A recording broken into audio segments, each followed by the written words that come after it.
बार ईश्वर का मुख्य नाम ओम का उच्चारण करेंगे।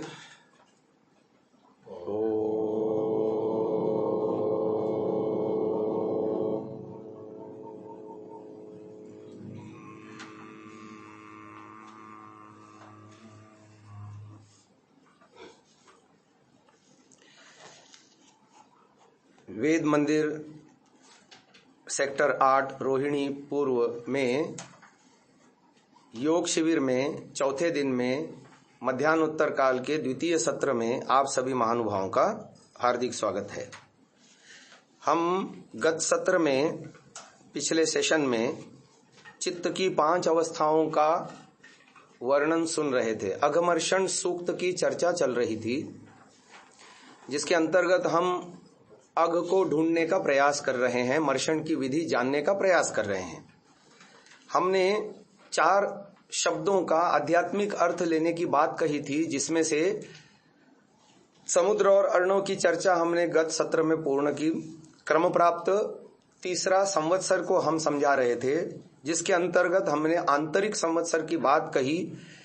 चित्त परिभ्रमण करता है या कराता है जीवात्मा को, अलग अलग गुणों के उभरने और दबने से अलग अलग लक्षणों वाला हो जाता है। जैसे बाह्य सृष्टि में अलग अलग ऋतुओं में अलग अलग अवस्थाएं होती हैं, अलग अलग खाद्य पदार्थ मेवे शाक आदि परमात्मा उत्पन्न करता है, जीवात्मा को अलग अलग प्रकार का सुख होता है। तो ऐसे ही ये आंतरिक जो संरचना है उसमें भी चित्त हमारा त्रिगुणात्मक होने से इसमें कभी सत्वगुण उभरता है, कभी दोनों गुण एक साथ कॉम्बिनेशन में उभरते हैं, कभी एक ही गुण उभरता है। ऐसे 5 कॉम्बिनेशन बनते हैं। एक कॉम्बिनेशन हमने चर्चा करी क्षिप्त अवस्था की, जिसमें रजोगुण और तमोगुण एक्टिव मोड में है, सत्वगुण पूरी तरह से दबा हुआ है, छिपा हुआ है। उस अवस्था में ऐश्वर्य प्रियता और विषय उन्मुखता व्यक्ति की बनी रहती है ना, कहते हैं ना, ईट ड्रिंक एंड खाओ पियो, उसको लेना। सत्वगुण है नहीं ना जीवन में, सत्वगुण है नहीं आलंबन उसका। तो क्या ईश्वर, क्या आत्मा, क्या परमात्मा, this is the first and last life. So any mean any cost any how, खूब खाओ, खूब मौज उड़ाओ, मौज करो, है ना। पहला और आखिरी जीवन है। पूरा का पूरा नास्तिक जगत, पूरा का पूरा ये कम्युनिस्ट, पूरे के पूरे कर्मफल पे कोई विश्वास नहीं। पशु पक्षियों को मारे खाए जा रहे हैं, अपने स्वार्थ के लिए सृष्टि का दोहन किए जा रहे हैं। अब कोई भय नहीं, पूरे उद्दाम ऐश्वर्य विषय प्रियम भवति। तो ये सारा देखो, ऋषियों की वर्णन शैली इतनी अद्भुत होती है। छोटे छोटे से सूत्रों में, छोटी छोटी सी बातों में बड़ी बड़ी बातें कह डालते हैं। सारे धरती के मनुष्यों को, 7 अरब मनुष्यों को, 7 साढ़े 7 अरब हो गए, इन 3 कैटेगरीज में डिवाइड किया जा सकता है। क्षिप्त, मूढ़ और विक्षिप्त, उनके बिहेवियर को। और इसका मूल इसमें है संवत्सर में।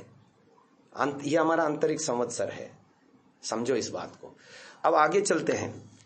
दूसरा हमने वर्णन किया था गत सेशन में, संवत्सर के बाद मूड में कौन सा गुण उभरा रहता है? तमोगुण। और कौन से 2 गुण इनएक्टिव रहते हैं? सत्व और रज सोए रहते हैं। और उस अवस्था में 4 लक्षण प्रकट होते हैं: अधर्म, अज्ञान, अवैराग्य, अनैश्वर्य, है ना। यहां तक हम चर्चा पूरी कर चुके हैं। अब आगे बढ़ते हैं। अगली अवस्था है विक्षिप्त। एक्चुअली विक्षिप्त शब्द प्राचीन काल में अलग अर्थों में प्रयुक्त होता था, और आजकल विक्षिप्त शब्द कुछ अलग अर्थ में रूढ़ है। विक्षिप्त माने हम किसी को पागल कह देते हैं, ये विक्षिप्त हो गया, है पागल हो गया। एक्चुअली वो उसका गौण अर्थ था, पर वो रूढ़ हो गया, इसलिए आज विक्षिप्त शब्द कहते ही दिमाग में कुछ और उभरता है। परंतु प्राचीन काल में विक्षिप्त शब्द पर्याप्त ऊंची अवस्था को दर्शाता है। क्यों? क्योंकि उसमें रजोगुण के साथ एक गुण और एक्स्ट्रा मिला हुआ है, वो सत्वगुण। सत्वगुण के आलंबन में अब देखो, मूढ़ अवस्था में क्या था? जो मूढ़ अवस्था में गुणों की स्थिति थी उसका बराबर शीर्षासन हो रहा है यहाँ। मूढ़ अवस्था में तमोगुण उभरा था और रज और सत दबे थे। इधर क्या हो रहा है? सत और रज उभर रहे हैं, और तमोगुण जब गुणों में परिवर्तन हो गया, शीर्षासन हो गया, तो लक्षणों में भी एकदम शीर्षासन हो रहा है। वहां था अधर्म, अज्ञान, अवैराग्य, अनैश्वर्य, और यहाँ क्या हो रहा है? बोलिए, धर्म, ज्ञान, वैराग्य, ऐश्वर्य। अब आप देखो, हर व्यक्ति के जीवन में टर्निंग पॉइंट आता है। ये दोनों अवस्थाएं घटिया हैं, क्षिप्त भी और मूढ़ भी, अपने मानव जीवन को बर्बाद किए जा रहे हैं। पर व्यक्ति के जीवन में कहीं ना कहीं तो टर्निंग पॉइंट आता है, उसको लगता है अरे ये क्या जीवन है, खाओ पियो मौज उड़ाओ, है ना। आपने देखा होगा इस्कॉन वाले लोग सब ऐश्वर्यों को छोड़ करके, अट्टालिकाओं को छोड़ करके, धन संपत्ति को छोड़ करके, है ना, गले में तुलसी माला डाल के, तिलक लगा करके, ढोलक लेकर के, बिना चप्पल लिए घूमते नहीं, हरे रामा हरे कृष्णा करते हुए। हाँ, ये हिप्पी लोगों को देखो, हाँ, है ना, बहुत सारे लोग। जीवन में हर किसी के टर्निंग पॉइंट आता है, फिर वो किसी भी संप्रदाय में हो। प्रश्न यहाँ संप्रदाय का नहीं है, सभी के जीवन में आता है। वो कहीं ना कहीं फेडअप होता है ना। घोर से घोर शराबी भी सुधर सकता है, जुआरी भी सुधर सकता है। अपने यहाँ तो उदाहरण भी है भक्त अमीचंद और मुंशी राम जी का श्रद्धानंद के रूप में, है ना। तो जब टर्निंग पॉइंट आएगा तो सोचेगा ये क्या लाइफस्टाइल है, खाओ पियो मौज उड़ाओ, इसमें तो कुछ नहीं। अच्छा, फिर वो देखेगा ये तो और भी घटिया है, ऐसा तो मैं बनना नहीं चाहता। हाँ, घृणित जीवन है, निंदित जीवन है, पतित जीवन है, नहीं ऐसा नहीं बनना। तो जब जीवन में टर्निंग पॉइंट आता है तो वो फिर सत्वगुण भरता है, रजोगुण भी उसके जीवन में सक्रिय होता है, तो वो फिर ढूंढता है। फिर परंपरा से उसको जो मिलता है, ईसाई है तो चर्च में जाएगा, मुस्लिम है तो नमाज पढ़ेगा, हिंदू है तो मंदिर में जाएगा, घंटे घड़ियाल बजाएगा, जैसी भी उसकी पूजा पद्धति उसको मिली है परंपरा से, घर से, वो करेगा। आर्य समाजी है तो संध्या हवन रचाएगा, है ना। टर्निंग पॉइंट आएगा, सही, हर एक के जीवन में आता ही है। नहीं आएगा तो कालांतर में आएगा, क्योंकि अनंत काल तक जीवात्मा दुख भोग नहीं सकता। अनंत काल तक आप जीवात्मा दुख भोगने के लिए नहीं छोड़ा जा सकता।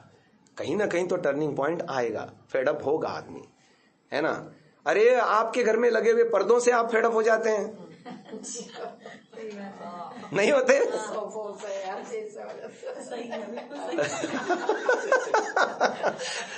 कैसे अनंत काल तक दुख भोगेंगे बताओ तो। रजोगुण और तमोगुण के प्रभाव में दुख ही मिलना है। रजोगुण दुखदायी है, रजोगुण के कारण से जीवन में स्वार्थ आता है। स्वार्थी आदमी हमेशा सुखी कैसे रह सकता है। राग और द्वेष आता है जीवन में, रागी द्वेषी हमेशा सुखी कैसे रह सकता है, नहीं रह सकता। अब तमोगुण से जीवन में क्रोध की उद्दाम अवस्था, लोभ की उद्दाम अवस्था और ये सारे जितने भी विकार हैं वो एकदम चरम सीमा तक पहुंच जाते हैं। कैसे सुखी रह सकता है, लगातार नहीं सुखी रह सकता। अनेकों जन्मों में तो कहीं ना कहीं उसको फिर वापस आना ही पड़ेगा, है ना। चलिए, इसीलिए कहा यह चेद वेदिदत सत्यमस्ति, चेतो और वो संसार उन्मुक्ता की और विमुख होकर के ब्रह्म उन्मुक्ता की ओर पदाक्रांत करो तो तुम्हारा भला है, और नहीं तो महान विनाश है ना। अब आगे चलिए। तो ये विक्षिप्त अवस्था का मतलब है धार्मिक आदमी कुल मिलाकर के, क्योंकि पहला ही लक्षण है धर्म, ज्ञान, वैराग्य, ऐश्वर्य। अब धर्म का मतलब वो मत समझना, जैसा उसको परंपरा से मिला है वो बेचारा कर रहा है, ठीक है ना। अब उसमें क्या हो रहा है, मतलब हम आप जिस कैटेगरी में हैं वो सारे विक्षिप्त हैं। प्राचीन काल के संदर्भ में बता रहा हूं। माता जी हंसने लगी, विक्षिप्त कहती, घर वाले यही समझते हैं। है ना। पूजा अर्चना करते हैं, आस्तिकता है हमारे अंदर, ईश्वर प्राप्ति के लिए पुरुषार्थ करते हैं, स्वाध्याय करते हैं, संध्या करते हैं, हवन करते हैं, आर्य समाज में जाते हैं, विद्वानों का सत्संग करते हैं, दान देते हैं, सेवा भावना है, सामाजिक कार्यों में भी बढ़ चढ़ के भाग लेते हैं। ये सब सारे धर्म, ज्ञान, वैराग्य, ऐश्वर्य के लक्षण हैं, ठीक है। ये विक्षिप्त अवस्था हो गई। ये तीनों अवस्थाएं संसारी मनुष्यों की होती है। अगली दो अवस्थाएं योगियों की होती है। अब देखो, जो विक्षिप्त अवस्था थी उसमें जो रजोगुण था सत्वगुण के साथ, वो भी उसने अब दबा दिया। योगाभ्यास करने लगा तो उसको भी दबा दिया उसने, केवल सत्वगुण को उभार लिया, जो हमारे जीवन का लक्ष्य है। सुबह बता रहा था ना, प्रातर जितम भगम उग्रम या ये न देवहु उग्रा। जो उग्र तेज की बात जो सुबह मैं बता रहा था या पिछले 2-3 दिनों से बता रहा हूं, वो यही है सात्विकता, यही है एकाग्रता, यही है संप्रज्ञात समाधि की स्थिति, कि हम अपने जीवन में सत्वगुण प्रधान अवस्था को प्राप्त करें। सत्वगुण प्रधान अवस्था वाला व्यक्ति जिज्ञासु होता है, विनम्र होता है, और रजोगुणता होती है तो उसमें अकड़ होती है। अंतर हो गया ना, अभी आपको बता दिया। तो जिज्ञासु होना और अहम में युक्त होकर के कोई बात कहना, इसमें जमीन आसमान का अंतर है। तो ये सात्विकता को उभारे जाने से व्यक्ति का समाधि में प्रवेश होता है। और समाधि में पता है किसका प्रवेश होगा? एकाग्र समाधि या संप्रज्ञात समाधि की प्री स्टेज है वैराग्य। क्या है? और वैराग्य की परिभाषा पता है क्या है? सुनते ही लोगों को जो है ना छाती में धड़धड़ हो जाती है, ये हमसे तो नहीं बनेगा। बोलिए, दृष्ट आनुश्रविक विषय वितृष्णस्य वशीकार संज्ञा वैराग्यम। दृष्ट माने ये संसार, सब कुछ जो दिख रहा है, शब्द स्पर्श रूप रस गंध के रूप में भोग्य है, ये सारा दृष्ट है। आनुश्रविक माने अगले जन्मों में मिलेगा, ये अभी पुण्य करो, अभी यज्ञ करो, यज्ञो वही श्रेष्ठतमम कर्म, अच्छा जन्म मिलेगा, माता पिता अच्छे मिलेंगे, है ना, दिव्य शरीर मिलेगा, ये मिलेगा। आनुश्रविक सुना जाता है ऐसा। हाँ, वो लोग तो 72 हूरों की कल्पना करते हैं, अपन तो यथार्थ कल्पना करते हैं। समझ में आ रही? उनकी कल्पना मिथ्या है, ऐसा कोई 72 हूरों वाला कंसेप्ट अस्तित्व में नहीं है। और ईसाई लोग भी ऐसा ही सोचते हैं। सब लोगों ने अपने अपने जुमले कर रखे हैं, पर ये जुमला नहीं है, ये वास्तविकता है।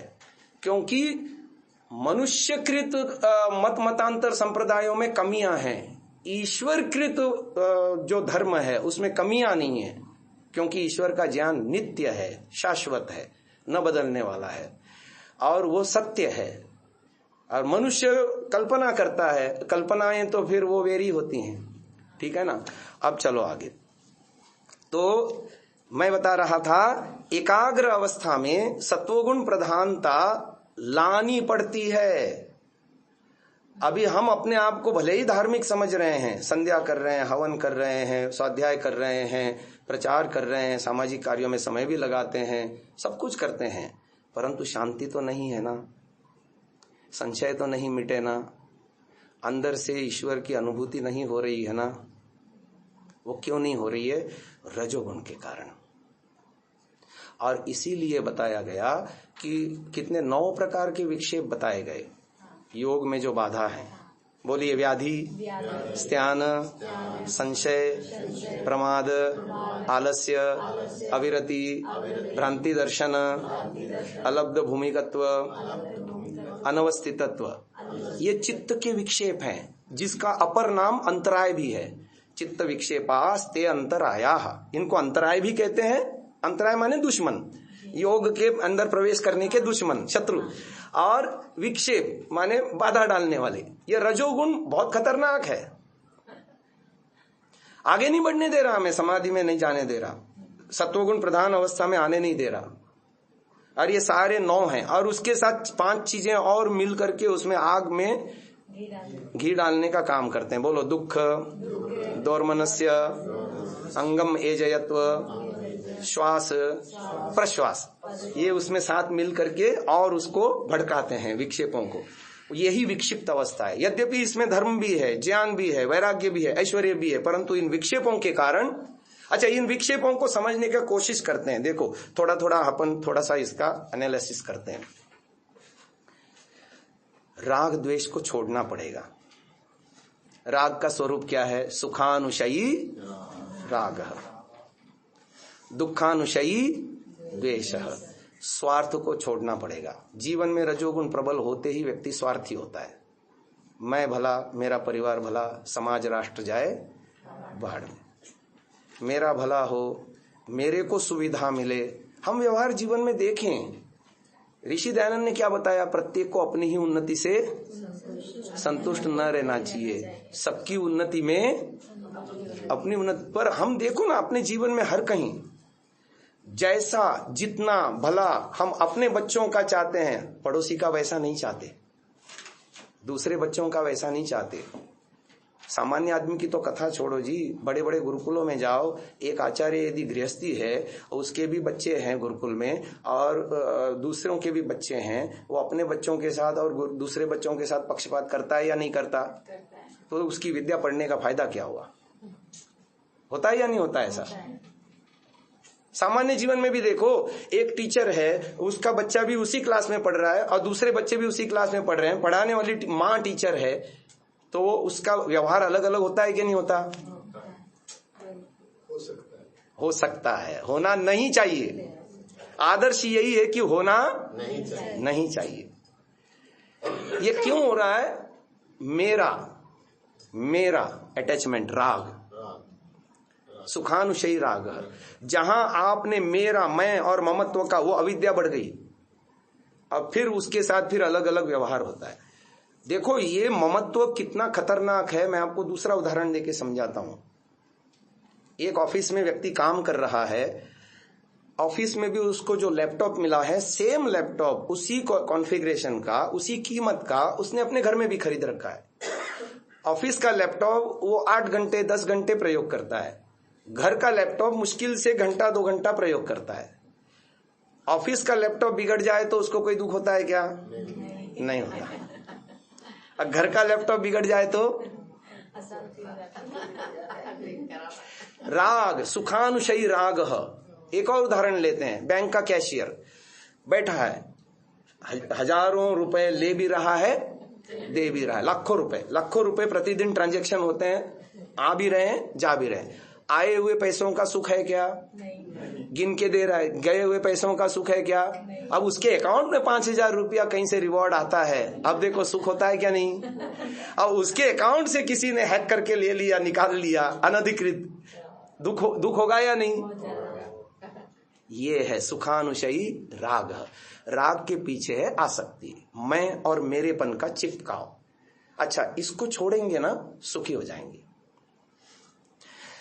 राग को कैसे छोड़ें? चलो इसके ऊपर थोड़ा सा व्याख्यान कर देते हैं। अभी गर्मियों का मौसम, अभी आ रहे हैं आम, अभी भी आ रहे हैं, रोज रोज मिल रहे हैं हमको खाने को। जब हम आम खाते हैं, फलों का राजा है भाई, हाँ स्वादिष्ट है। आम खाते हैं तो डूब के खाते हैं ना, तन्मय हो जाते हैं आम के साथ, है ना, मजा लेते हैं। लेना भी चाहिए, मजा लेने के लिए परमात्मा ने बनाया है, सुख लेने के लिए। तो आम के प्रति आसक्ति होती है, लेकिन उस आसक्ति से छुड़ाने का उपाय अभी बता रहा हूं। देखो, आम के अंदर वो स्वाद उत्पन्न किसने किया? उसके अंदर वो पुष्टि जो शरीर को मिलती है किसने भरी? ये जुबान किसने बनाई? आपको पता है, ये छोटी सी जुबान में परमात्मा ने जो रिसेप्टर्स दिए है ना, स्वाद ग्रंथि, इसके अंदर क्या क्षमता है? मैंने एक जगह पढ़ा, उन्होंने लिखा कि फैक्टोरियल 33 रिसेप्टिव्स हैं अलग अलग। फैक्टोरियल 33 गुणित अनुगुणित 33, मतलब ये होता है 33 इंटू 32 इंटू 31 इंटू 30 इंटू करते जाओ 1 तक, उसको फैक्टोरियल 33 कहेंगे, गुणित अनुगुणित 33। इतने स्वाद ग्रहण करने की क्षमता है इस छोटी सी जिह्वा में। आप बोलोगे नहीं जी हमको तो समझ में नहीं आ रहा क्या बोल रहे हो, ऐसे ही लब्बाजी बोल रहे हो। नहीं जी, लब्बाजी नहीं बोल रहे हैं। 6 रस होते हैं ना, मधुर, लवण, खट्टा, कषाय, कटु, तिक्त, 6 रस होते हैं। उसमें से एक रस को ले लो, मधुर। अब देखो, आम भी मधुर होता है, केला भी मधुर होता है, पर आम की और केले की मधुरता एक जैसी है या अलग अलग है? अलग अलग। अंगूर भी मीठा होता है, तीनों में अलग अलग है या एक जैसी है? एक एक फलों का नाम लेते जाओ। अच्छा, अब ये एक एक कितने सारे फल हैं मीठे, सबकी मिठास अलग अलग है। अच्छा, अब देखो, आम में भी वैरायटी है, अब उन वैरायटी को लेते जाओ। जिसने पहले से खा रखा है हर प्रकार के आम, आंख बंद करो और उसको चुसाते जाओ, बताएगा ना ये चौसा है, ये लंगड़ा है, ये जो है दशहरी है, और ये बताएगा या नहीं बताएगा? ये वो रिसेप्टिव है। अनुगुणित अनुगुणित 33 प्रकार के स्वादों को ग्रहण करने की क्षमता इस छोटी सी जिह्वा में किसने भरी? ईश्वर ने। उस आम को पचाने के लिए जितने एंजाइम्स चाहिए, फिर वो स्वादु ग्रंथि के रूप में हो या आमाशय में मिक्स होने वाले यकृत से निकलने वाले फ्लूइड हो, वो पाचक रस कितने उत्पन्न किए, उसको पचाने की प्रक्रिया कौन कर रहा है, उससे रस, रक्त, मांस, मेद, अस्थि, मज्जा, शुक्र आदि ये सब विभाजन हो करके शरीर में वितरण हो रहा है या नहीं हो रहा है, इसको कौन कर रहा है। यदि आप इतना चिंतन करो आम खाते खाते, इसको बनाने वाला ईश्वर, इसमें स्वाद देने वाला ईश्वर, ग्रंथि देखो चर्चा करते ही मुंह जो है लार बन गई। हाँ, पर उस टाइम ध्यान तो नहीं होता, इसीलिए तो राग होता है ना, फंसते हैं। सुख आपने प्रकृति में लिया, आम में लिया। जब इतना विचार करेंगे तो आम हो जाएगा गौण, प्रकृति हो जाएगी गौण, और उसको उत्पन्न करने वाला, उसमें रस भरने वाला, उसको पुष्टिकता बनाने वाला, उसका स्वाद ग्रहण कराने वाला इंद्रियों के माध्यम से, और ग्रहण करा करके पचाने वाला एंजाइम्स के माध्यम से, फिर रस, रक्त आदि बना, कहीं से कहीं तक प्रकृति नहीं रहेगी। बताओ, बोलो हाँ या ना। और जीवन में हर कहीं ईश्वर का आधान करते जाओ, राग कहाँ रहेगा, रहेगा। आप बोलोगे नहीं जी बाकी सब चीजों में तो छूट सकता है, लेकिन मेरा बेटा मेरी बिटिया नहीं होता। उसका भी तरीका बताता हूं, सारे तरीके हमारे, सारे फंडे हमारे पास। देखो, यदि आप विवेकपूर्ण विचार करते हो तो आपको गुड न्यूज मिलती है कि हाँ, हमारे घर में एक आत्मा आने वाली है, दिव्य आत्मा आने वाली है।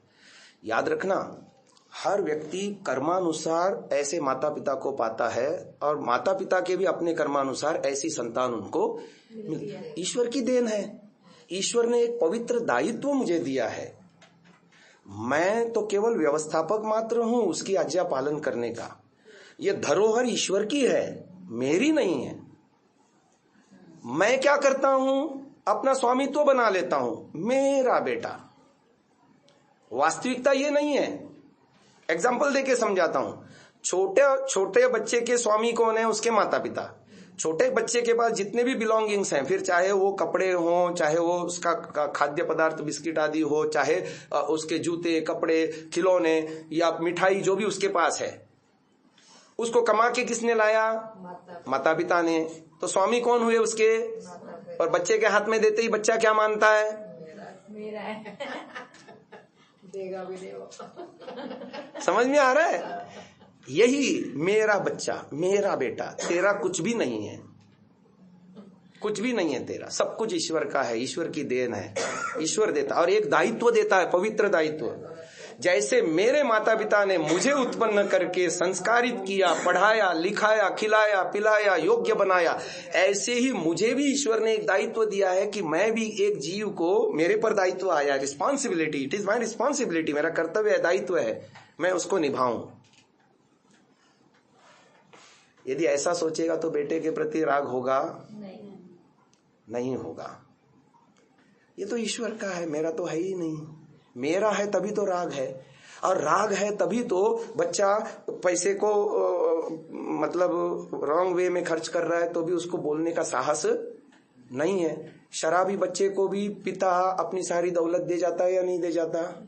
और यदि राग नहीं होगा तो देगा क्या, स्पष्ट कहेगा उसको, मैं जैसा कहता हूं ऐसा जीना है तो मेरी प्रॉपर्टी तुझे मिलेगी, और नहीं तो सारा प्रधानमंत्री राहत कोष में दे दूंगा, आर्य समाज में दे दूंगा, अनाथालय को दे दूंगा, तेरे को एक फूटी कौड़ी नहीं मिलेगी। बोलो लाइन पे आएगा कि नहीं आएगा, है ना।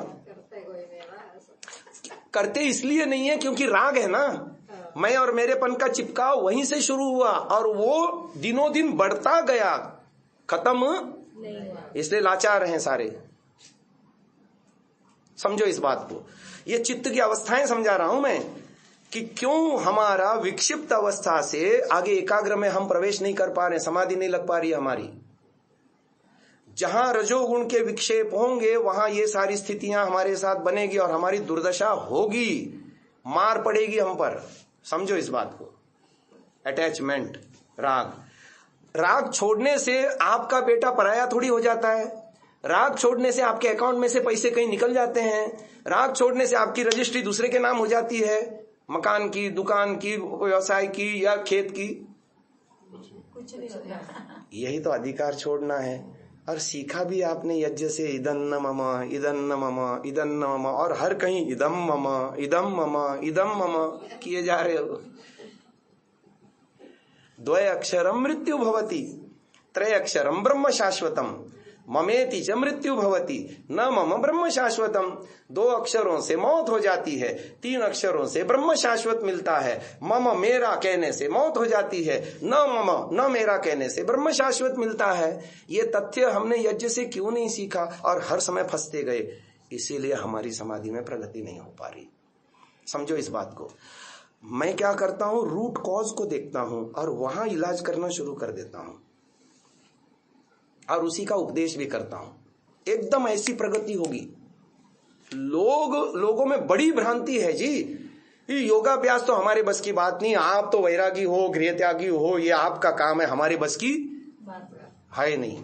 अच्छा, उपदेश करने वाले भी ये कहते हैं बिना ब्राह्मणत्व के, बिना संन्यास के समाधि नहीं लगेगी, मोक्ष नहीं होगा। अरे क्यों नहीं होगा भाई? आश्रमों का संबंध या वर्ण का संबंध मुक्ति से नहीं है। ये तो व्यवस्थाएं हैं, उम्र के अनुसार, अलग अलग दायित्वों के अनुसार आश्रम व्यवस्था है और गुण कर्म स्वभाव के अनुसार वर्ण व्यवस्था है। समाधि का सीधा संबंध उन संस्कारों से है, उसके क्षय करने से है। क्या श्री कृष्ण गृहस्थ नहीं थे? हम उनके योगीराज श्री कृष्ण की जय बुलवाते हैं कि नहीं बुलवाते हैं? उन्होंने कहा संन्यास लिया था, मृत्यु पर्यंत लिया था, पर वो योगीराज थे। याज्ञवल्क्य की 2 पत्नियां थी, मैत्री और कात्यायनी।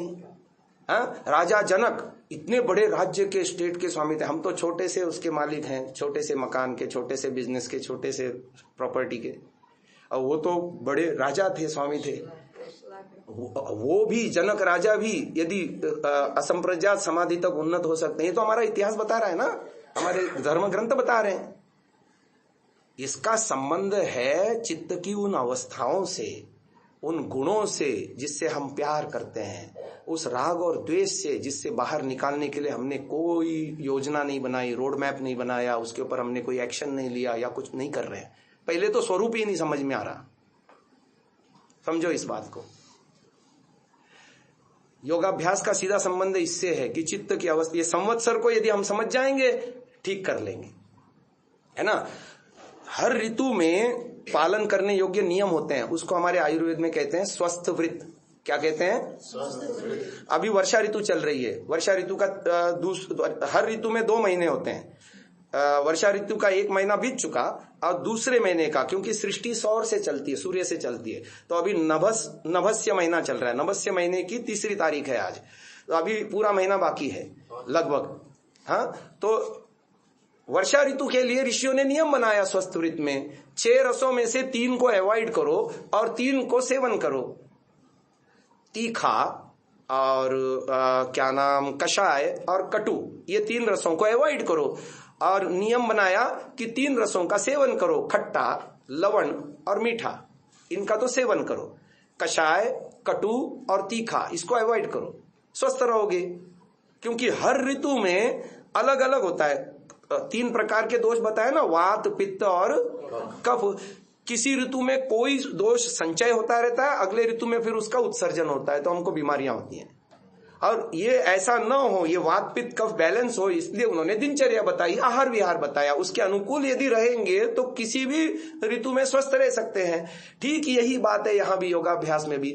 चित्त की इन अवस्थाओं को पहचान करके किस गुण से कौन से लक्षण प्रकट हो रहे हैं, ये आत्मनिरीक्षण करके ऋषि ने बताया, योगश्च चित्त वृत्ति निरोधः, मनुष्य रजोगुण तमोगुण युक्त कर्मों से मन को रोक, सत्वगुण युक्त हो, पश्चात सत्वगुण का भी निरोध कर, एक ईश्वर और धर्मयुक्त कर्म, इनके अग्रभाग में चित्त का ठहरा रखना निरुद्ध, ये बात लिखते हैं।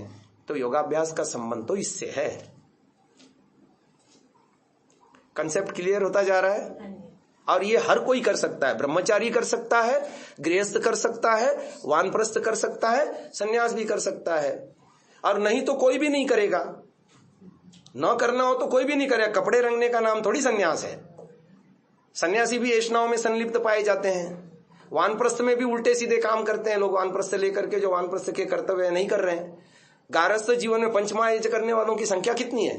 और गृहस्थ ब्रह्मचर्य में ब्रह्म जो वेद का अध्ययन या ईश्वर की उपासना, ब्रह्म के 4 अर्थ हैं, ईश्वर, वेद, विद्या और वीर्य। ईश्वर उपासना, वेदाध्ययन, विद्या उपार्जन और वीर्य रक्षा, ये चारों की चीजों में सही उतरने वाला ब्रह्मचारी कितना है? ढूंढे से नहीं मिलेगा, क्योंकि ना तो वो ट्रेनिंग है उस तरह की, ना वातावरण है, ना उस तरह का प्रशिक्षण है, ना प्रशिक्षण देने वाले वैसे हैं, मातृमान पितृमान आचार्यमान हो नहीं रहा। तो ये दुर्दशा है। आगे चलते हैं। तो राग का मामला सुलझ गया। ईश्वर को स्थापित करो जीवन में, हर कहीं राग हट जाएगा। अपने अहम को खत्म करते जाओ। ये अहम ही तो है जो स्वस्वामी संबंध बनाता है। मैं क्या हूं? कल मैंने एक छोटा सा वाक्य बुलवाया था, कुछ लोग नए हैं, दोबारा बुलवाता हूं। बोलिए, न इसका, न उसका, न इनका, न उनका, ब्रह्मधारा मैं तिनका। सोचो तो सही, ये 6 वाक्यों में, 6 शब्दों में कितना गहन अर्थ छिपा हुआ है।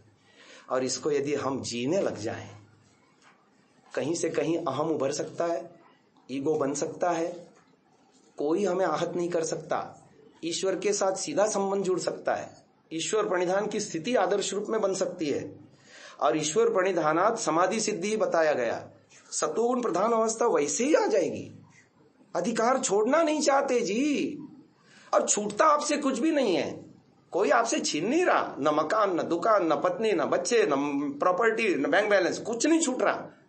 आपको बस अंदर से अधिकार छोड़ना है।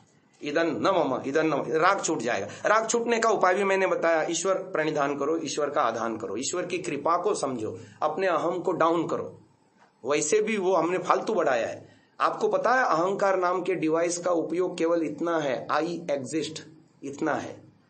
पर वो आई एग्जिस्ट की सीमा लांघता है तो फिर मैं कहता हूं मेरा ज्ञान, मेरा सामर्थ्य, मेरी योग्यता, मेरा पुरुषार्थ, अब वो विकृत होने लग गया।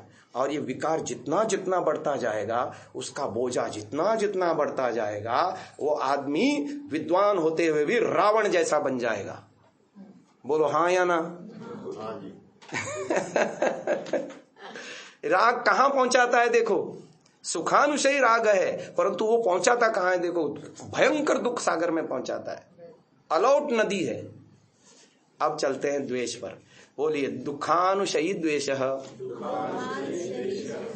हाँ, तो उसके ऊपर व्यास जी ने बड़ी अच्छी व्याख्या लिखी है, उसको विस्तार दिया है। बोलो, दुखाभिज्ञस्य दुख अनुस्मृति पूर्व दुखे तत्साधने वा यह जिघांसा मन्यु क्रोध सद्वेष। ये व्यास जी की टिप्पणी है उसके ऊपर। वो कहते हैं दुख का अनुभव करने वाले का, दुख की स्मृति उठा करके, दुख देने वाले में अथवा दुख देने वाले साधनों में उसके प्रति जो मार डालने की इच्छा, जिघांसा, प्रतिग्रह, प्रतिकार करने की, बदला लेने की इच्छा, रिवेंज, है ना। और फिर क्रोध, मन्यु, मन्यु माने मन मुटाव, तनाव होता है ना, तनाव, आंतरिक तनाव, टेंशन। और मन्यु और क्रोध, क्रोध माने उग्रता, है ना। ये सारा द्वेष है। अब किसी को ये कहो तुम तो बहुत द्वेषी आदमी हो, अच्छे खासे आदमी को, तो उसको अपमान सा लगेगा। पर यदि ऋषि की परिभाषा को सामने रखो, हम सब द्वेषी हैं या नहीं? इसीलिए 6 बार बोलना पड़ता है, सुबह 6 बार, शाम को 6 बार। यो अस्मान दृष्टि यम वयम। अब देखो गलती कहाँ हो रही है जीवन में। क्यों नहीं हमारी समाधि में हरेक को पात्रता दी है परमात्मा ने समाधि में प्रवेश करने की। प्रख्या रूपम ही चित्त सत्वम, चित्त सत्व प्रख्या रूप बनाया है, पर हम ही उसमें रजोगुण तमोगुण भर भर के, राग द्वेष भर भर के, स्वार्थी हो करके, मेरा तेरा करके, है ना, ऐष्णाएं पैदा करके, लोकेशना, वित्तेषणा, पुत्रेषणा, उसको रजोगुणी बना रहे हैं, चंचल बना रहे हैं, अधीर बना रहे हैं, है ना। फिर उसके साथ बायो प्रोडक्ट और मिल जाते हैं, चिंता, आशंका, भय और ये सारी चीजें मिलते हैं और मन को हमारे जो है ना गड्ढ बना देते हैं। दिन भर इन्हीं भावों में हम पड़े रहते हैं, बोलो हाँ या ना, और फिर 2 मिनट के लिए बैठोगे, ईश्वर कहां से याद आएगा आपको? दिन भर तो उन्हीं भावों को आपने संग्रहित किया। आप ये YouTube में देखते हैं ना, आप जो चीजें लगातार देख रहे हैं उससे भिन्न कोई विषय आपने एक भी वीडियो देखी तो उससे रिलेटेड 10 वीडियो YouTube अपने आप देता है कि नहीं देता है?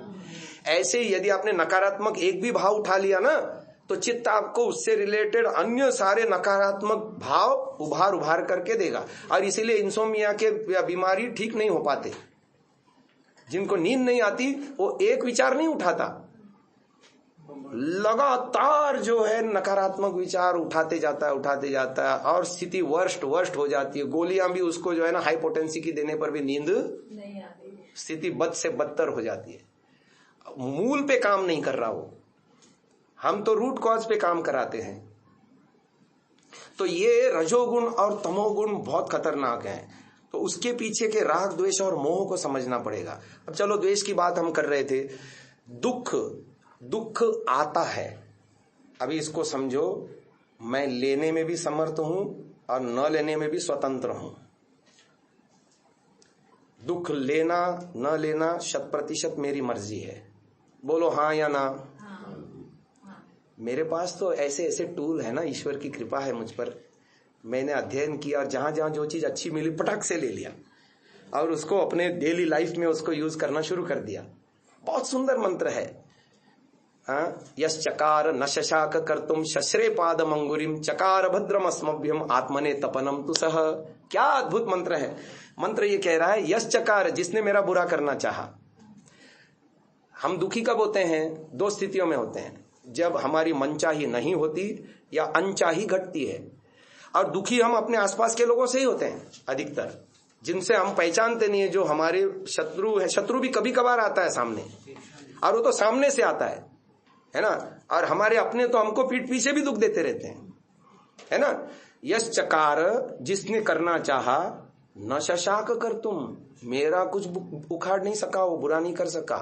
शस्त्रे पादम, शस्त्रे काट ली, पादम पैर की, अंगुरिम उंगलियां, उसने अपने पैर की उंगलियां काट ली, मेरा बुरा करके या मेरा बुरा सोच करके या मेरे लिए बुरा बोल करके, जो भी है।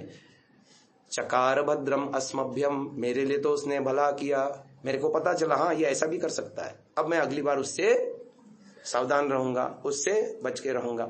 चकार भद्रम अस्मभ्यम आत्मने तपनम तु सह, अपने लिए उसने गड्ढा खोद लिया, क्योंकि बुराई का फल, बुरे कर्म का फल बुरा ही होता है।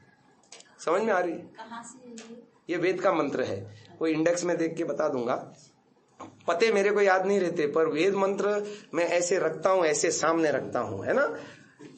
हाँ, और उसका प्रयोग करता हूं। देखो, कोई भी चीज का प्रयोग करोगे ना तो वो आपकी हो जाएगी। अभी मैं जो प्रवचन दे रहा हूं ये आपका आगम काल हो रहा है, अभी तक ये मेरा है। आपका कब होगा? जब आप इस पर मनन चिंतन करोगे और इसको अपने डे टू डे लाइफ के लिए निर्णय लेकर के डायरी में नोट करके रखोगे, और जब अगली बार वो स्थिति आती है तो उसका इम्प्लीमेंटेशन करोगे, प्रयोग करोगे, तो धीरे धीरे वो आपकी होती जाएगी। सुनी सुनाई बातें सारी हमको याद नहीं रहती, उसके लिए बार बार उसका अभ्यास करना पड़ता है। आगम कालेन, स्वाध्याय कालेन, प्रवचन कालेन, व्यवहार कालेन। और आजकल तो बहुत अच्छे संसाधन है, ये रिकॉर्डिंग हो रही है, रिकॉर्डिंग हम आपको दे देंगे, अलग बैठ करके स्वाध्याय के लिए उसको सुनो, नोट्स बनाओ, लिखो उसको और उसका आवर्तन करो। डे टू डे लाइफ में ये बहुत जरूरी बातें हैं। जैसे लैंप पोस्ट होता है ना, लैंप पोस्ट, अंधेरे में रोड पे लैंप पोस्ट न लगे रहें तो, है ना, ये वेद मंत्र हमारे लिए लैंप पोस्ट का काम करते हैं। और मैं तो आपको बताता हूं, बोलिए, 1 time investment, life time achievement. जो बॉलीवुड के गाने कूट कूट के भरे हैं ना, हजारों हजारों फिल्मों के, लाखों लाखों गानों के मुखड़े, म्यूजिक की ट्यून भी बजती है किसी की कॉलर ट्यून में, तो शब्द याद आते हैं कि नहीं आते? उसकी जगह यदि बचपन में हमारे माता पिता ने रोज या हफ्ते में एक भी श्लोक या वेद मंत्र कंठस्थ कराए होते तो आज हम कहाँ होते। मैं तो बच्चों को सिखाता हूँ, देखो बेटा, बच्चों को पूछता हूँ, जब मैं बच्चों के शिविरों में जाता हूं ना बौद्धिक अध्यक्ष के रूप में, तो बच्चों को बताता हूं, देखो बेटा आपके घर में आपके पास गुल्लक है। सब बच्चे बोलते हैं हाँ मेरे पास है मेरे पास है। क्या करते हो गुल्लक में? बोले माता पिता हमको कॉइन्स देते हैं, उसमें हम डालते हैं। मैंने कहा बेटा ये मस्तिष्क उससे भी श्रेष्ठ गुल्लक है। बोले कैसा गुल्लक है? इसमें क्या रखते हैं? तो इसमें हम वेद मंत्रों को डालते हैं, और ये one time investment life time achievement है। तुम्हारा गुल्लक तुम तोड़ते हो और उसमें पैसा निकलता है, तो कभी अपने लिए चीजें खरीदते हो या कभी माता पिता को सरप्राइज देने के लिए उनके लिए बर्थडे गिफ्ट खरीद के लाते हो और देते हो, पर एक बार पैसा खर्च किया तो गया ना सब। इधर इसका मामला उल्टा है बिल्कुल। इस गुल्लक में तुम वेद मंत्र डालो और जितना प्रयोग करोगे उतना वो बढ़ेगा। Life time achievement, one time investment. अब देखो मैकेनिकल संध्या करते हैं ना रोज, वही मंत्र पाठ मैकेनिकल संध्या करते हैं। मैं कहता हूं इसके अर्थ के साथ करो। एक बार अर्थ दिमाग में डाल लो। जैसे मैंने कहा भर्ग माने क्लेश नाशक, अब आपके दिमाग में वो छप गया, भर्ग माने क्लेश नाशक। ठीक है, अब जब भी आप भर्ग शब्द का प्रयोग करोगे, क्लेश नाशक शब्द, और क्लेश क्या होते हैं आप जान ही लोगे, अविद्या, अस्मिता, राग, द्वेष, अभिनिवेश, उसको नष्ट करना, फिर आप ढूंढोगे उसको। लेकिन यदि अर्थ नहीं आता तो पता है क्या होता है? बिना अर्थ के जो आदमी संध्या या हवन करता है, बिना अर्थ बोध के, उसका संध्या या हवन करना ऐसा ही है जैसे बाजार से छिलके वाली मूंगफलियां खरीद के लाना, घर में आकर के छिलके उतारना, छिलके चबा चबा के खाना और दाने उठा के डस्टबिन में डाल देना। बोलो हमारे साथ ये दुर्घटना रोज हो रही है या नहीं हो रही है? अब फिर से सुनो, one time investment life time achievement. एक बार, थोड़े से तो मंत्र हैं, कितने दिन लगेंगे अर्थ कंठस्थ करने में? फिर जब भी अगली बार संध्या करोगे तो आप अपने आपकी चेतना, क्योंकि मंत्र विचार का नाम है, वो एक आपको थॉट देता है। वो थॉट यदि अर्थ ज्ञान पूर्वक आप करोगे तो आपके जीवन में उन्नयन होगा। और केवल मैकेनिक करोगे तो क्या होगा, कालांतर में वो छोड़ दोगे आप, वो संध्या करना भी छोड़ दोगे, हवन करना भी छोड़ दोगे। बोलो ऐसा होता है या नहीं होता? होता है। ऊब हो जाएगी ना उससे, वही मैकेनिकल, वही वही वही वही। रस तो नहीं आ रहा उसमें से, मिल तो नहीं रहा आत्मा को कुछ, न बुद्धि को मिल रहा, ज्ञान विज्ञान बढ़ रहा। तो चलो विषय से थोड़ा बाहर निकल गया मैं, फिर विषय पे आता हूं। संवत्सर की बात हम बता रहे थे, एकाग्रता का विषय चल रहा था हमारा। एकाग्र में हम क्यों नहीं प्रवेश कर पा रहे हैं, तो राग और द्वेष को हम समझा रहे थे। द्वेष को कैसे खत्म करना, अब इस प्रोसेस को समझते हैं और इस बात को यहीं पर फिर विराम देंगे। दुखानुशयी द्वेष, जैसा मैंने कहा अगला व्यक्ति दुख देने में मुझे स्वतंत्र है, मैं भी तो दुख लेने में स्वतंत्र हूं या नहीं? स्वतंत्र हूं या नहीं? मैं अपनी स्वतंत्रता का कितना उपयोग लेता हूं? उदाहरण देके समझाता हूं, क्योंकि उदाहरणों से क्या होता है, कंसेप्ट क्लियर हो जाता है, दिमाग में बात उतरती चली जाती है। मेरे हाथ में कीचड़ भरी गेंद है, मैंने वो आपकी तरफ उछाली। आपके पास दो विकल्प हैं, या तो आप उसको कैच करो या तो बगल हो लो। दोनों में से कौन सा ऑप्शन चुनोगे? क्यों? कीचड़ से सन जाएंगे। पर यहाँ व्यवहार जीवन में हम ठीक इसका विपरीत आचरण करते हैं। बता तो दिया हमने सही आंसर, पर जीवन व्यवहार हमारा उल्टा है इससे।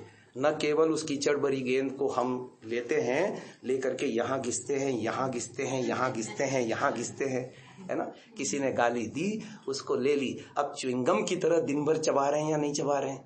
और जितनी बार उसका आवर्तन हो रहा है, टेंशन बढ़ रहा है या नहीं बढ़ रहा है? न खाने में मन, न पीने में मन, न पढ़ाई में मन, न घर काम में मन, होता है या नहीं होता?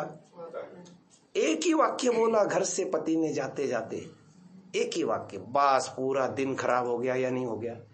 या वो जा रहा था बैग लेकर के, लैपटॉप वाला बैग लेकर के घर से निकल रहा था, पत्नी ने एक वाक्य या एक शब्द बोल दिया, अब देखो ऑफिस वाले उसको बोलेंगे आज पत्नी से झगड़ा हो गया क्या? होता है या नहीं होता? गेंद हम लेते हैं और उसको इधर रगड़ते हैं, उधर रगड़ते हैं, उधर करते हैं, च्युइंगम की तरह चबा चबा करके। हम छोटे बच्चे क्यों नहीं बन जाते? छोटे बच्चे भी तो आपस में लड़ते हैं, एक दूसरे को अब्यूज करते हैं, एक दूसरे के साथ छीना झपटी करते हैं, अगले क्षण फिर आपस में मिलते हैं, खेलते हैं, एक दूसरे को खिलाते पिलाते हैं। इसलिए मैं कहता हूं परिष्कृत बचपन जीना, योगी होना है। आचार्य, जैसे बच्चों से कोई बात कहो और बच्चे नहीं माने, चाहे हम उनके भले के लिए कह रहे हैं, और द्वेष भी होता है और दुख होता है, तो उसमें कैसे उसको हैंडल करें? हाँ, देखिए, एक मिनट, इन्होंने बहुत अच्छा प्रश्न पूछा। न्यायाधीश जब सजा देता है उसको दुखी होके देना चाहिए या कर्तव्य भावना से देना चाहिए? राजा जब किसी को दंड देता है तो उसको उसके मन में द्वेष होना चाहिए या उसके सुधार की भावना होनी चाहिए? बस सुधार की भावना बना लो। दुष्टता का तो ईश्वर भी दंड देता है। याद रखो, शास्त्र हमको ये कहता है, लालना श्रेणो दोषाः ताड़ना श्रेणो गुणाः। ताड़ना भी उसके सुधार के लिए है, भले के लिए है। ठीक है, मान लिया आवेग आता है, वो आवेग आसक्ति के कारण आता है। इधर आसक्ति वाली बात छूट जाएगी ना, तो दंड देते हुए कभी आवेग दुखी नहीं होंगे, आवेग नहीं आएगा। आवेग का कारण आसक्ति है, मोह है।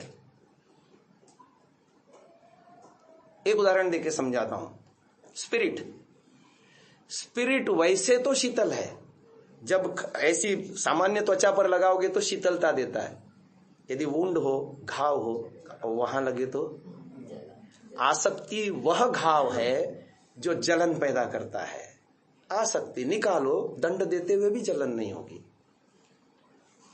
शिक्षक जिसका अपना बेटा नहीं है, शिष्य को दंड देता है, कोई दुख है? लेकिन वहीं उसका अपना बेटा हो तो दुख होगा। आसक्ति समझो, मूल में जाओ, रूट कॉज को देखो और वहीं से उसका इलाज करो।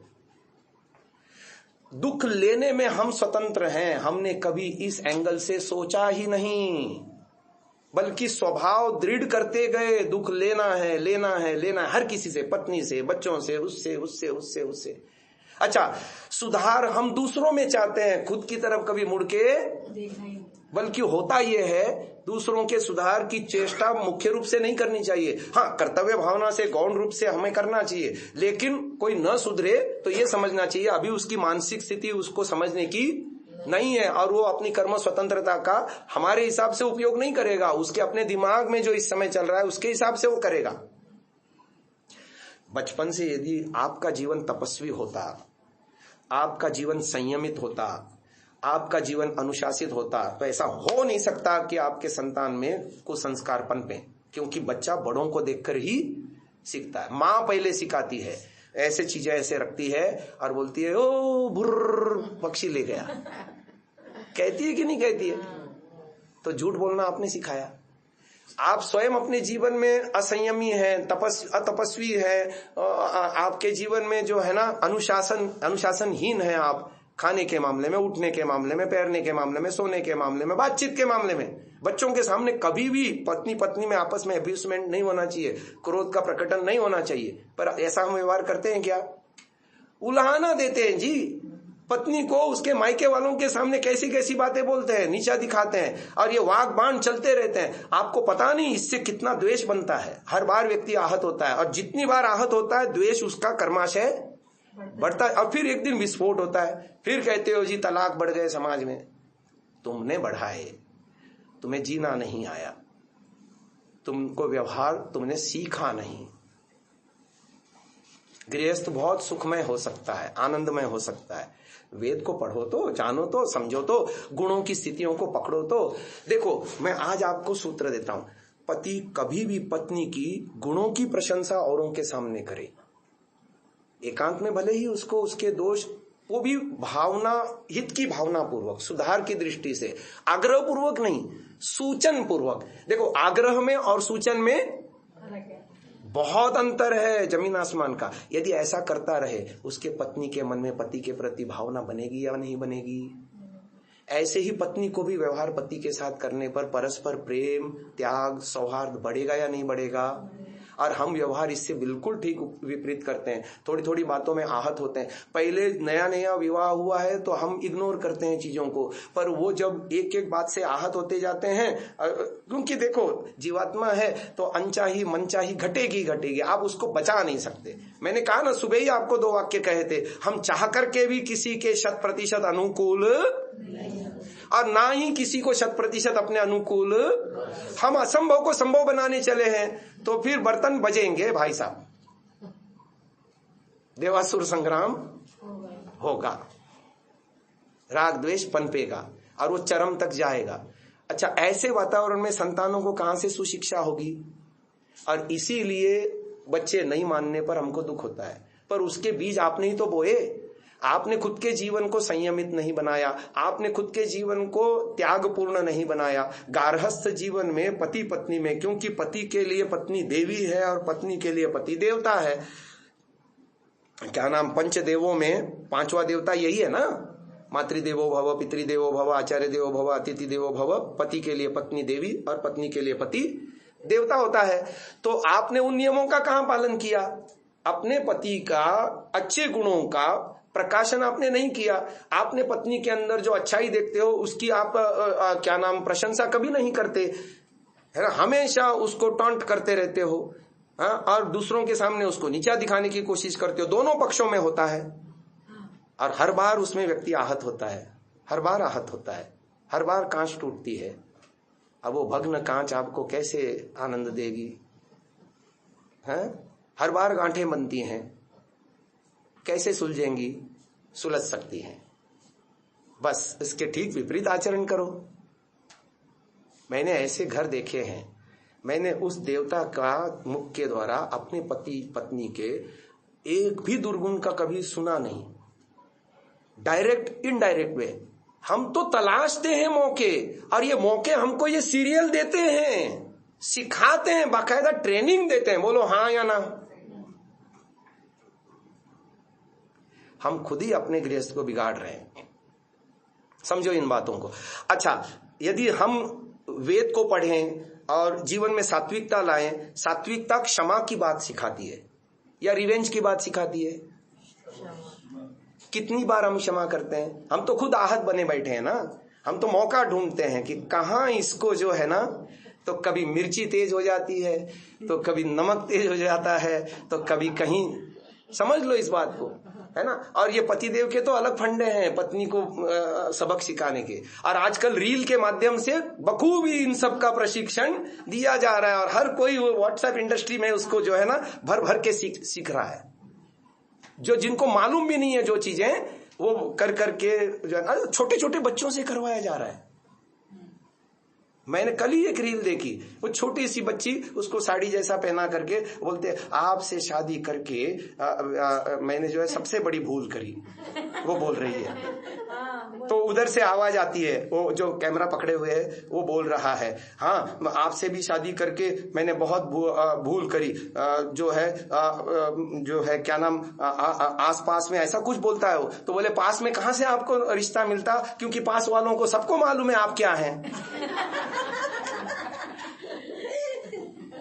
ये ट्रेनिंग दी जा रही है, एक दूसरे को उल्हाना देके कैसे नीचा दिखाना, सीरियलों के माध्यम से, रील्स के माध्यम से, इसके माध्यम से हम यही दिन रात सीख रहे हैं। अब जो इनपुट अंदर जा रही है, कचरा अंदर जा रहा है, वही तो अभिव्यक्त होगा ना हमारे व्यवहार में, वाणी में, क्रियाओं में।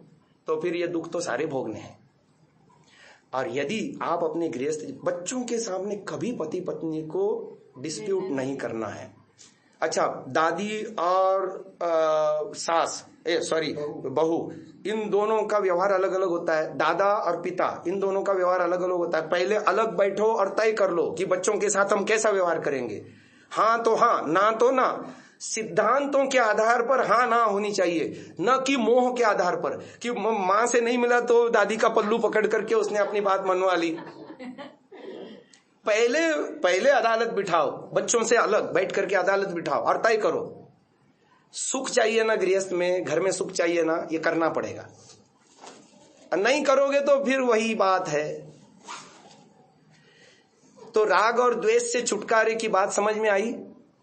बोलो, लोग हमें दुखी नहीं करते, हम उस दुख को मोल लेते हैं। देखो, लोगों की दुखी करने की वो एक सामान्य घटना मात्र थी। 4 चीजें हैं, बोलिए। उस फिर इस बात को बता करके अपनी बात को विराम दूंगा।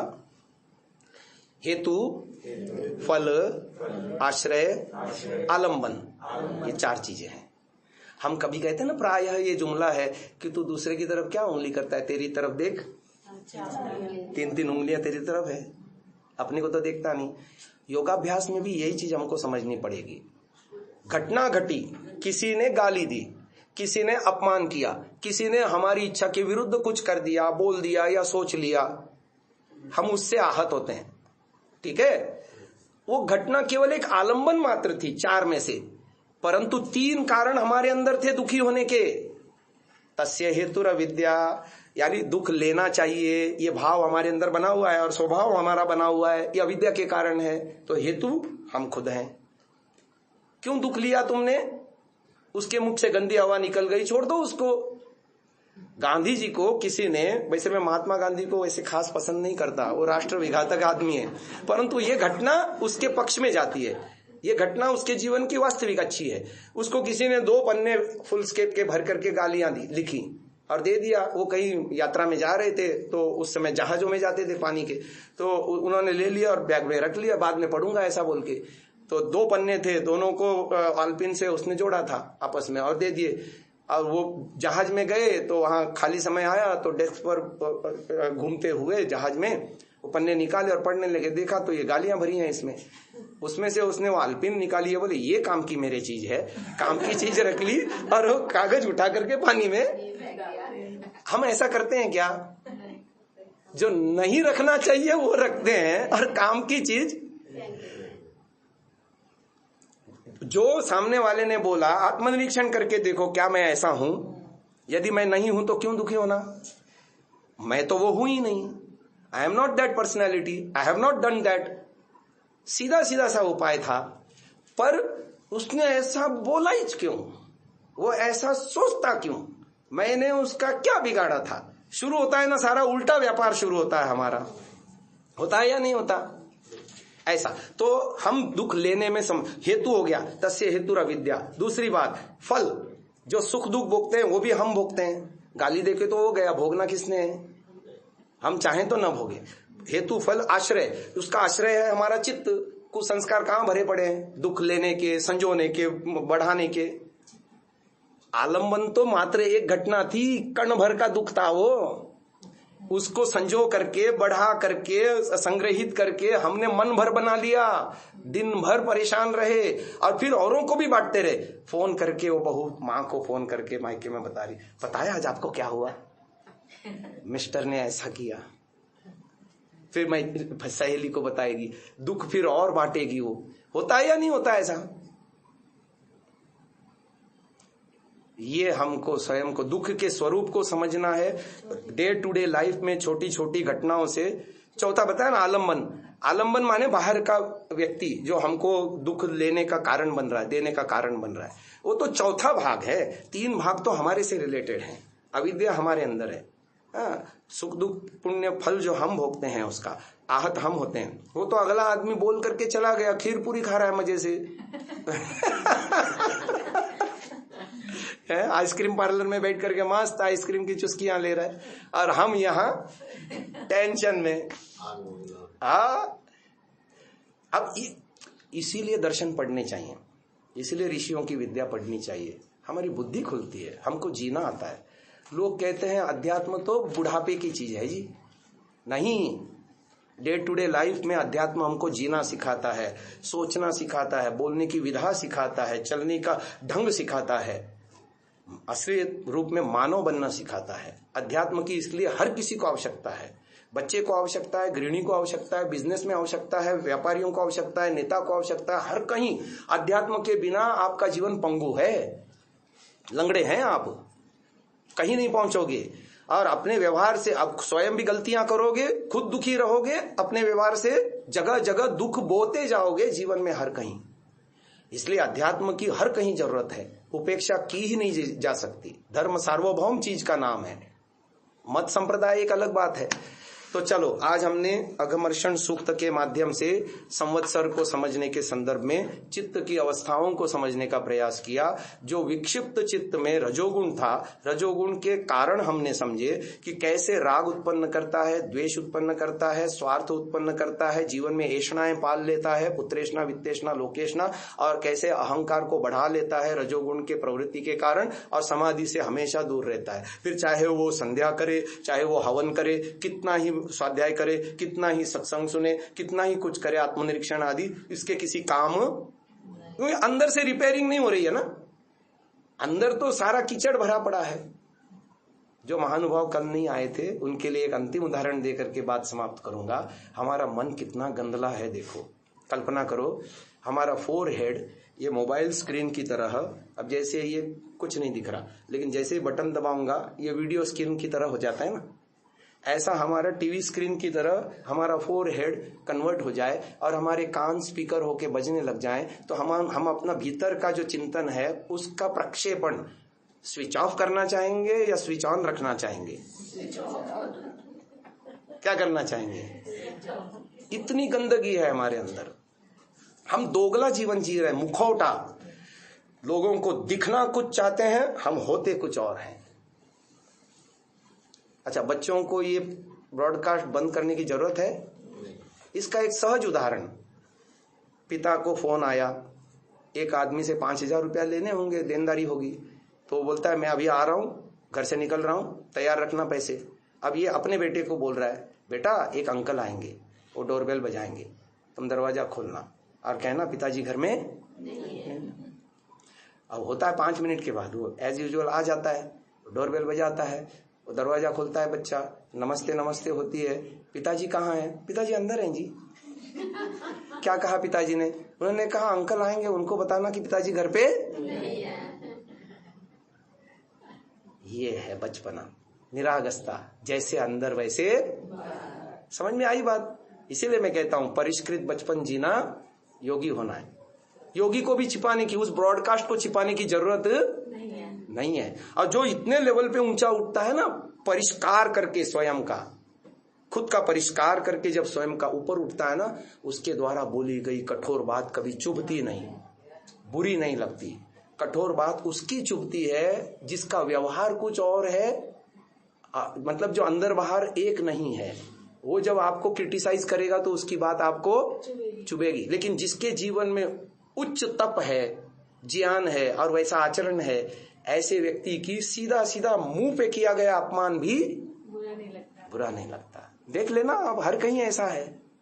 चलिए आज के लिए इतना, इसमें विराम देते हैं। एक बार ओम का उच्चारण करेंगे। ओम।